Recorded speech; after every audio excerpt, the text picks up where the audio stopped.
Hey guys, welcome back to my channel. आज से मैं एक न्यू ताइवानीज रील को शेयर करूंगा जिसका नेम है 49 डे विद मर्मेड, मतलब 49 दिन मर्मेड के साथ। ये कहानी एक हाई स्कूल लड़के की है जिसके पापा नहीं हैं और हाल ही में ग्रैंडपा भी चले गए उसे छोड़कर। अब वह अकेला हो गया है, उसका कोई दोस्त भी नहीं है और उसे कोई ज़्यादा बुलाता भी नहीं है। एक दिन उसकी मुलाकात एक मर्मेड से होती है जो उसे हर मुसीबतों से बचाता है और उसकी केयर करता है। कैसे रहेगा जॉ लोंग ली के साथ 49 दिनों तक? धीरे धीरे दोनों करीब आ जाते हैं। क्या वह इस मर्मेड को दुनिया के लोगों से छिपा पाएगा? लास्ट सीन इसका बहुत दुखद है, ये हमें आगे चलकर पता चलेगा। अगर स्टोरी पसंद आए तो प्लीज़ मुझे कमेंट्स में ज़रूर बताएं इसे कंटिन्यू करने के लिए। वीडियो स्टार्ट करने से पहले अगर आप मेरे इस चैनल पर नए हैं तो प्लीज़ मेरे चैनल को सब्सक्राइब कर लीजिए इसी तरह के ड्रामास को एंजॉय करने के लिए। ड्रामा की स्टार्टिंग में जॉ लोंग अपने बारे में बता रहा होता है, जहाँ वह कह रहा होता है, जब मैं छोटा था मुझे याद है दादाजी ने मुझसे क्या कहा था। हमारे यहाँ एक लीजेंड है, कहते हैं जब आपको लगता है दुनिया आपको छोड़ देती है तब समुद्र तुम्हें चमत्कार चीज़ें देगी। जैसा कि आप देख सकते हैं मुझे शायद इस दुनिया ने त्याग दिया है। मेरे जीवन की पिछले 10 साल और अब की तरह ये मुझे डुबाता रहता है। अगर ये समुद्र मुझे चमत्कार देना चाहे, मुझे 36D वाला सेक्सी मर्मेड चाहिए, यानी जल परी जो मुझे बचा ले। तभी हमें एक मर्मेड को दिखाया जाता है जिसे देखकर जॉ लोंग कहता है, हाँ रुको एक मिनट, वहाँ कुछ है, इस समुद्र में कुछ तो गड़बड़ है। एपिसोड स्टार्ट होता है। अब एपिसोड की स्टार्टिंग में हमें 10 दिन पहले जॉ लोंग को हमें स्कूल जाते दिखाया जाता है, जो कह रहा होता है, मेरा नाम जॉ लोंग जी है, मैं 17 साल का हूँ। जो स्कूल में कोई खास व्यक्ति नहीं है। तभी एक लड़की किसी को हेलो कर रही होती है, उसे लगता है कि वह उसे हेलो कर रही है। देन जॉ लोंग कहता है, ओह ये मेरे लिए नहीं है। एक स्पेशल इंसान इन लोगों से जो ये भी नहीं जानते कि मैं यहाँ एग्जिस्ट करता हूँ या नहीं। मैंने सोचा कि ये एक हाई स्कूल लाइफ है, ये मेरे क्लासमेट्स के लिए एक बड़ी लड़ाई है। मैं पढ़ते समय अपना टाइम स्पेंड कर रहा था खुशी से। फिर वह लड़के आपस में खेलते खेलते जॉ लोंग को धक्का मार देते हैं। तभी वह कहता है, तुम लोग खेलना जारी रखो और मैं चलता हूँ। देन वो कहता है, मेरा इस जीवन से कोई लेना देना नहीं लगता, इन कोड़ों की तरह जिसे कोई बाहर नहीं निकालना चाहता, किसी को कोई परवाह नहीं है। ऑफ कोर्स कुछ खुशी के पल भी हैं। तभी एक लड़की उसके पास आती है जो कहती है, मैं दूध वाली चाय पीना चाहती हूँ। वही जॉ लोंग कह रहा होता है, खासकर इस बुरे वक्त में, ऊपर से क्लास भी शुरू होने वाली है। वो लड़की कहती है, लेकिन मैं सच में दूध वाली चाय पीना चाहती हूँ और तुम्हारे पैर लंबे हैं इसलिए तुम तेजी से दौड़ सकते हो, प्लीज़ कर दो। मैं सच में चैन लोंग जी पीना चाहती हूँ। जॉ लोंग कहता है, चैन लोंग जी कौन है? तभी वह कहता है, मैं जॉ लोंग जी हूँ। फिर वह कहता है, पैसे? वो लड़की कहती है, तुम इतने कंजूस क्यों हो? फिर वह पैसे देकर कहती है, जाओ और पहले इसे खरीदो, ये लिस्ट है, ये सब कुछ खरीदें। जॉ लोंग जी फिर खुद से कह रहा होता है, पागल, इतना पागल, क्या उसका दिमाग भी दूध वाली चाय से बना है? उसके बाद हमें पूरी क्लास को लेक्चर में दूध वाली चाय को एंजॉय करते दिखाया जाता है। वही बेचारा जॉ लोंग जी बाहर बोर्ड लेकर खड़ा होता है जिस पर लिखा होता है, अगली बार मैं क्लास में देर से नहीं आऊँगा। और वह कह रहा होता है, कभी कभी मैं सचमुच अपने आप को छुपाना चाहता हूँ। उसके बाद वह घर पर आता है जहाँ वह अपने ग्रैंडपा को कहता है, ओह आप अपने शरीर को इतना चमकाते क्यों रहते हैं, ये अजीब है। ग्रैंडपा कहते हैं, तुम किसी ये सब कह रहे हो, मैं इसे बाद में बदल लूँगा। और क्या, तुम मुझे ग्रैंडपा कह सकते हो। जॉ लोंग कहता है, क्या आप पहले कपड़े पहन सकते हैं या कुछ भी पहनने का मन नहीं है? ग्रैंडपा कहते हैं, मैं कुछ भी नहीं पहनूंगा, मैं नहीं पहनूंगा। उसके बाद जॉ लोंग रूम में एक्सरसाइज कर रहा होता है जहाँ वह गुस्से में कह रहा होता है उस लड़की को जिसने उससे दूध वाली चाय मंगाई थी, जहाँ वह कह रहा होता है, तुम्हारी हिम्मत कैसे हुई मेरे पास आने की, बताओ मुझे, मैं नहीं जाऊँगा दूध वाली चाय खरीदने, और मैं पहले से ही एक बड़ा लड़का हूँ जो ये सब कूड़ा कबाड़ नहीं उठाता। देन वो थक जाता है। तभी वहाँ उसके ग्रैंडपा आते हैं जो कहते हैं, क्या तुम्हें लगता है कि जीवन में फिट होना जरूरी है, लेकिन खुद को पहले समझना जरूरी है। तुम्हें सबसे पहले अपने मन में जो कुछ चल रहा है उसे बोलने की प्रैक्टिस करनी होगी। तभी जॉ लोंग कहता है, मुझे बीन का सूप चाहिए। देन उसके ग्रैंडपा जाने लगते हैं और कहते हैं, ठीक है मैं अब खाना बनाने जा रहा हूँ। फिर जॉ लोंग अपने बारे में बताने लगता है जहाँ वह कह रहा होता है, क्या आपको लगता है कि ये फील करना नेचुरल है कि आपका अस्तित्व ही नहीं है?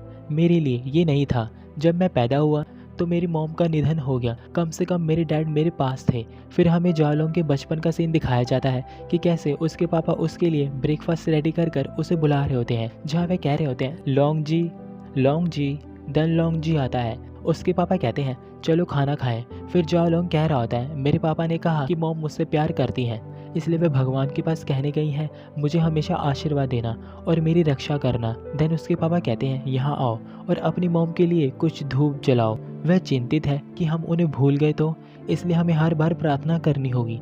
जाओ लोंग कहता है मेरे डैड भी ना एक समुद्र के दीवाने हैं। वैसे मेरे डैड एक मछुआरे भी हैं।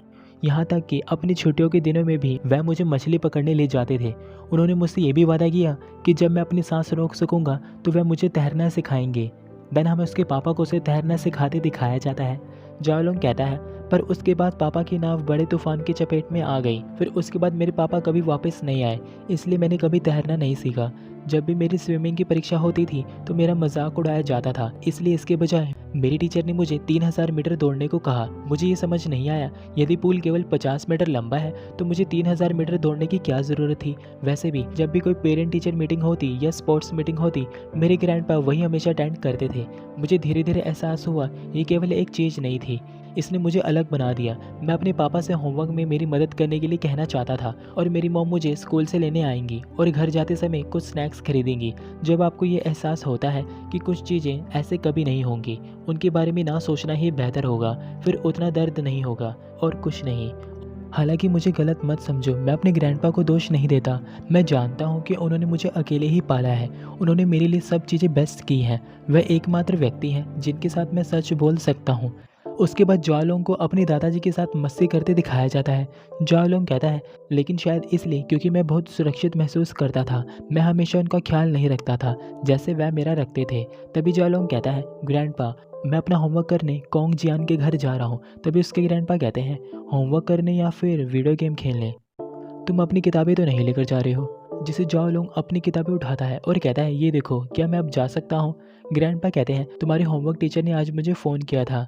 जाओलोंग कहता है उन्होंने फिर मेरे बारे में क्या कहा? ग्रैंडपा कहते हैं उन्होंने कहा तुम्हारी पूरी क्लास के ग्रेड्स नीचे गिर रहे हैं। जाओलोंग कहता है इसका मुझसे क्या लेना देना, वैसे भी मेरे हमेशा क्लास में ग्रेड्स नीचे ही होते हैं। ग्रैंडपा कहते हैं उन्होंने ये भी कहा कि तुम अपने क्लासमेट्स का होमवर्क करते हो, जिसे जाओलोंग शांत हो जाता है। ग्रैंडपा कहते हैं लेकिन सबसे बुरी बात यह है तुम्हारे सारे आंसर्स गलत थे। मैं तुम्हें ब्लेम नहीं कर रहा हूँ, मैंने कभी तुम्हारा होमवर्क चेक नहीं किया। मैं तो बस चाहता हूँ तुम अच्छी तरह से चीज़ों को समझो। तो तुम क्या कह रहे हो? जाओलोंग कहता है मैं समझता हूँ, तो फिर ये ठीक है। इतना कहकर वह वहाँ से चला जाता है, जिसे जाते ग्रैंडपा देख रहे होते हैं। उसके बाद नेक्स्ट मॉर्निंग में हमें जियांग को दिखाया जाता है, जो कहता है क्या चल रहा है। तभी उसके दोस्त कहते हैं जियांग आ गया। उसके दोस्त उसे कहते हैं हमने अपना सीक्रेट हथियार पहले ही बना लिया है। जियांग कहता है किस तरह का हथियार? उसका दोस्त कहता है लेकिन मैंने अभी तक इसे किसी पर ट्राई नहीं किया है, मुझे नहीं पता कि ये ठीक से काम करता है या नहीं।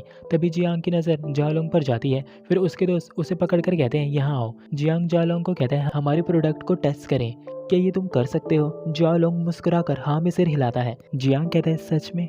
हम तुम्हारे सैक्रिफाइस की बहुत सराहना करते हैं। जियांग कहता है जाओलोंग इतना भी बुरा नहीं है।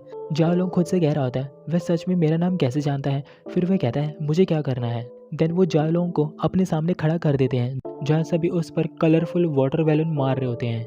बेचारा जाओलोंग ये सब झेल रहा होता है। अब दूसरी क्लास के बच्चे भी वहाँ आ जाते हैं, जो एक दूसरे पर ये सब फेंक रहे होते हैं। जाओलोंग उदास होकर क्लास में चला जाता है। उसे जाता बायू देख रही होती है। उसके बाद क्लास में जाकर वह अपने फेस और टी शर्ट को साफ कर रहा होता है, जो बहुत उदास हुआ होता है। गाइज ये सीन थोड़ा बहुत इमोशनल वाला है, बेचारा। तभी उसके पास टीचर आते हैं, जो कहते हैं जाओलोंग तुम्हें अभी हॉस्पिटल जाना होगा, तुम्हारे दादाजी को कुछ हुआ है। ये सुनते ही वह तेजी से भागता है। गाइज उसके ग्रैंडपा अब इस दुनिया में नहीं रहे। अब अगली सुबह वह समुद्र के पास खड़े होकर ग्रैंडपा की पिक को देख रहा होता है।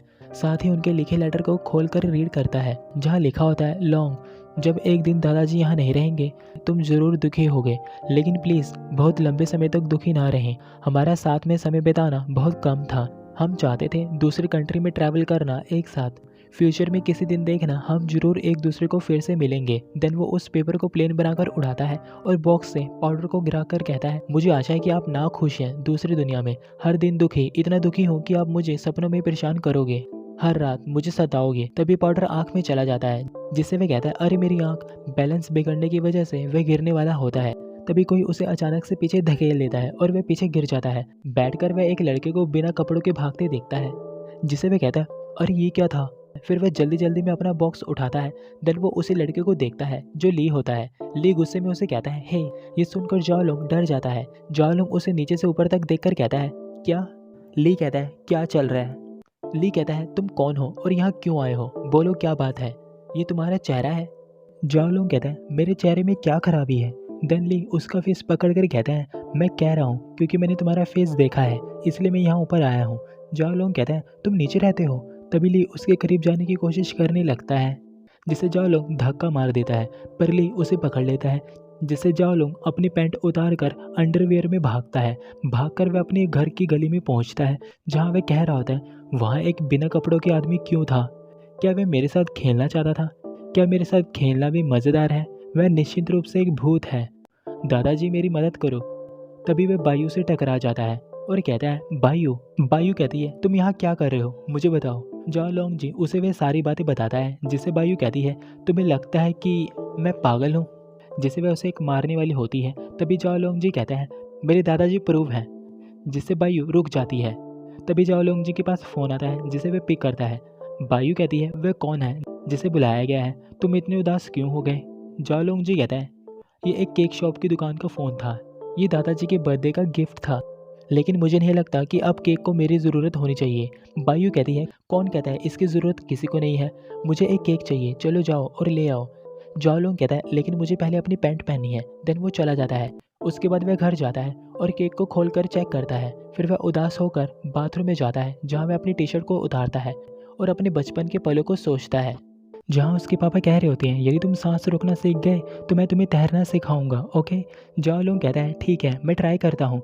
साथ ही वह ग्रैंडपा के बारे में भी सोच रहा होता है, जो कह रहे होते हैं बहुत खूब लोंग, तुम बेहतर से बेहतर होते जा रहे हो। जाओ लोंग कहता है मैं अब और प्रैक्टिस नहीं करना चाहता, क्योंकि मैं कितनी भी मुश्किल से प्रैक्टिस कर लूँ डैड तो मुझे नहीं देख पाएंगे, जिससे ग्रैंडपा सोच में पड़ जाते हैं। उसके बाद जाओ लोंग पीछे टर्न करता है, जो ली को देखता है और जोर से चिल्लाता है। उसे देखकर वह पास्ट में जो कुछ हुआ था उसे सोचता है। फिर वह कहता है तुम यहाँ क्या कर रहे हो, तुम यहाँ कैसे आए? वही ली गुस्से में होकर उसे ही देख रहा होता है। फिर वह उस बाथ टब पर कूद जाता है। जाओ लोंग जोर जोर से चिल्ला रहा होता है, जो कह रहा होता है तुम क्या चाहते हो, यहाँ से चले जाओ, तुम चाहते क्या हो?